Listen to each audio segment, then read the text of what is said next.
Takole spremljamo veliki finale v tegu na 60 metrov za mlajše učenke. Iščemo torej najhitrejšo mlajšo učenko v državi. Za šolsko leto 2023-2024, ali je to proga 5 Lana Pajer.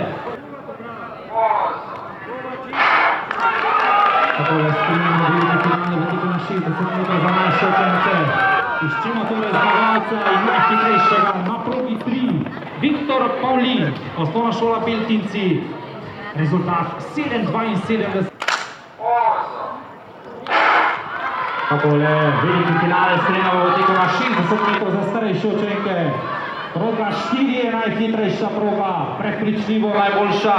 Živa Pfeiffer iz Takole spremljamo veliki finale v tegu na 60 metrov. Kdo bo najhitrejši, kdo bo najboljši? Tam tretja proga, vrsta proga, Jakob Šramil. Vrčen boj bijejo za srebrno in bronasto kolajno na današnjem teku na 1000 metrov. Ali številko 19 Iva Poli, ali številko 10 Sofija Potič.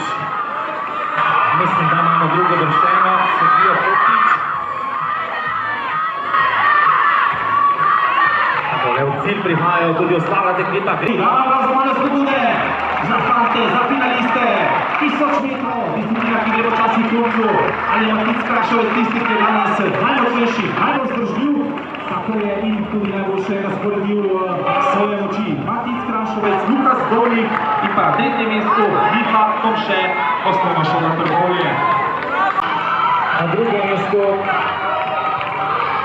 Primož Kukovec, pa mislim, da tretji na 33:8.